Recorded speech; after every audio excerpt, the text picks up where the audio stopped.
Hey guys, it's Moo. So, the LCS in 2018. Who's ready for a power ranking? Cause I sure am. Let's go. My power ranking for the LCS 2018 on cam with my new setup and my absolutely awful background. So you can, yeah, you get it. You get it.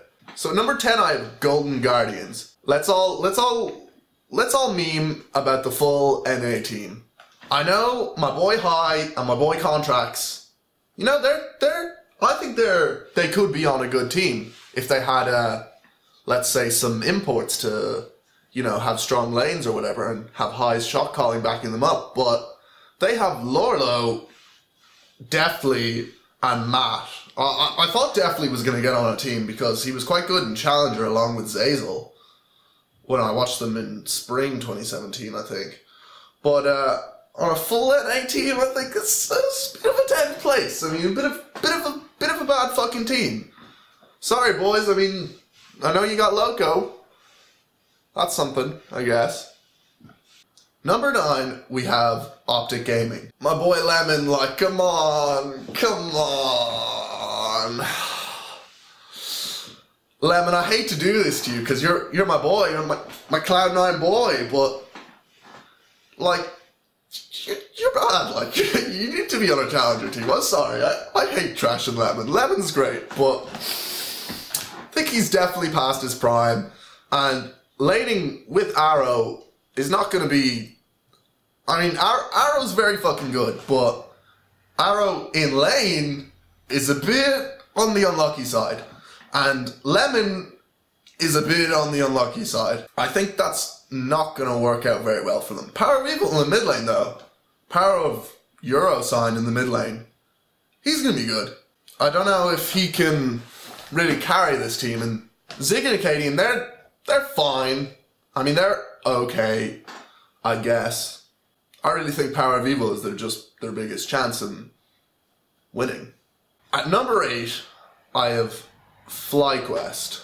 FlyQuest is a bit of an enigma with me. They have 2 rookies. Well, I know Stunt had some playtime, but 2 pretty much rookies. We'll call Stunt a rookie. I know Anda did hit rank 1 in Korean Challenger when he was boot camping with Immortals, but that doesn't necessarily mean that he's going to be a good player. I mean, Cody's son was rank 1 in NA. I know Korean NA, bit different, but he wasn't that stellar except for summer 2017. He was pretty good then, but in the regular season anyway. I think this team is going to have a lot of communication issues, especially with 2 rookies who are going to have to, you know, step up and communicate. Turtle's obviously, you know, Turtle's going to be solid. He was pretty good on FlyQuest in summer, or at least near the end of summer anyway. I've heard Flame's English isn't really that good, and I don't know how good Fly's English is. I know he was playing on, is it Golden? No, not Golden Guardians. Gold Coin United. There we go. Same. We got it, boys. That's why I think they're 8th. I mean, they could pick up a few games, but nah. Number 7, we have Echo Fox. Last split, I defended Dardoch, saying Dardoch's a fucking beast. Everybody is just making him toxic because they're bad. But he went on CLG where people were good and he was still toxic. So my Dardoch fate is like, it was like up here and now it's like down here.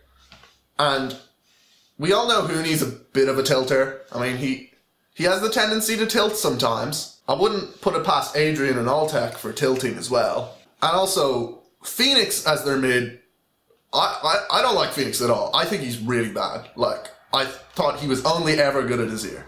I've never liked him. He had that one really good play on Team Liquid where he got a quadra kill on CLG, and like, I don't think I've ever seen him ever do anything aside from that. I mean, I don't primarily watch Team Liquid's games when he was on them, but whenever I tuned in, I just saw him fucking losing. But they do have Hooney, so obviously they're going to get some wins. That's why I have them at number 7. Hooney's a fucking beast. If they had, like, any other fucking top laner, I'd put them lower than FlyQuest. But just, Hooney's a beast, and I hope they prove me wrong. I hope Dardoch has sorted out his anger issues, like he said in some of the interviews, but I'll wait to see, I guess. At number 6, I have Clutch Gaming. So this is where I had a really big trouble putting people from even Echo Fox. From Echo Fox all the way up to my number 4, I sort of, you know, moved them around, wasn't really sure where to put them. Well, I settled on Clutch at number 6, because their roster is basically Envy 2.0. And Envy were good, Lyra's good, Apollo's good, Hakuho's good, but they had a ceiling with Seraph and Niski. Now, Niski is no way on the same level as Forbidden. Obviously, Forbidden is much better. And obviously, Solo is better than Seraph, because Seraph is... Don't even get me started on Seraph. But a lot of the competition is upgraded in NALCS, and I think just upgrading those 2 positions while keeping the same core isn't really going to get them into, say, top 4, top 3. So that's why I have them at number 6. Number 5, I have 100 Thieves. So I think a lot of people are sleeping on 100 Thieves. They have Prolly coaching them, and Prolly's always consistently been in the top 4 with H2K when he was coaching them. And he pretty much built this roster from the ground up. Meteos and Ryu do have motivational issues, but I watched an interview with Prolly and Travis, and Prolly was saying that he wanted to make sure that their motivational issues were sorted out if they were to pick them up, and he basically said that they were. Along with Someday, who is a super fucking good top laner. I'd say he's second best top laner. Huni and him, you know, they're really fucking close. And they've got their boy, the Moo. Not me, Afro obviously. Afro's a fucking beast. Like, he's gonna shot call the shit out of that team. And Cody's really the only question mark on this team. I mean, he did have a good summer split anyway before it got into playoffs, if I recall correctly. And like, if you look at how Cody Sun played from when he started on Immortals to how he plays now, like there's a great growth of improvement. I especially think with Afromu that he's going to improve even more and even more. Right now, I put them at number 5, but I think they could get even better when it comes to Summer Split. Number 4, I have CLG. I think CLG is going to be really fucking good. Darshan and Huhi were going fucking crazy at the end of Summer Split last year. Like, they were putting up crazy stats. I think Darshan did get snuffed for the All-Pro top laner. I think he should have gotten at least 2nd in All-Pro. And Huhi was also... He's just been getting better and better. I really hated Huhi when he first started playing on CLG. But I think he's improved so much now, and he's actually really good. Rainover is a bit of a question mark. I think that he's going to synergize well with Bifrost, because Rainover has good communication. And support jungle synergy is always something you want to have. And Bifrost is a bit on the quiet side. Rainover will be on the talkative side. So I think they'd mesh well. And you know, Styx A, he's pretty solid. He's good. So I have Cloud9 at number 3. Now, I think Cloud9 got a lot of unnecessary hate for taking Svenskeren and Solo in the top lane and benching Contracts and Impact. I think they really hit their ceiling with having an import top laner and a resident jungle on Cloud9. They had a pretty good team. I mean, Contracts was a good jungler, Impact's a good top laner, Jensen, Sneaky, Smoothie, they're all great.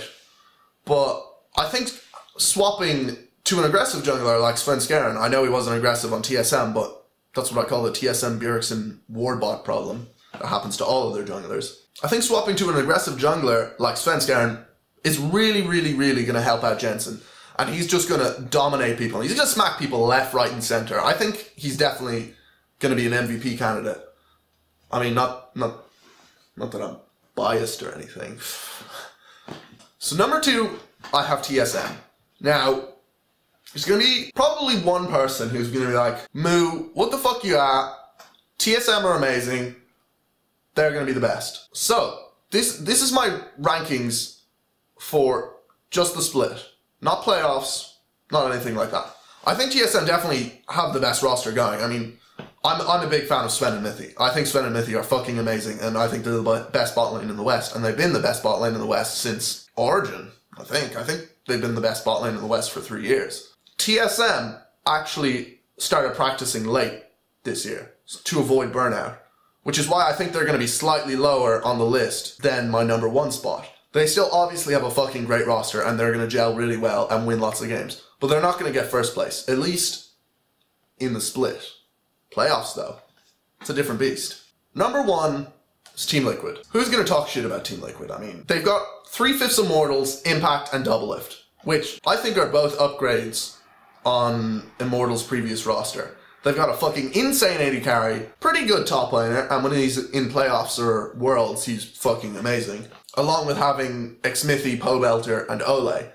I think this team is just going to gel really, really well and win lots and lots of games. They're gonna be first place in the spring split, for definite. You can quote me on that one. Fellas. That was my list for the spring split of 2018 in LCS. Tell me what you guys thought in my trouser section below, and put in your list. Or tell me what you think of my fucking stupid face. Anything's good, really. Just comment. I'm so lonely.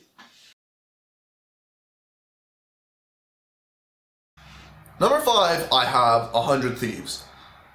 I think 100 Thieves is fucking underrated. I mean, I love Meteos. Meteos is my boy. Anybody who's talking shit about 100 Thieves obviously had a worse KDA than them in Season 3. I mean, just... like, what the fuck are you at? 100 Thieves are gonna get first place.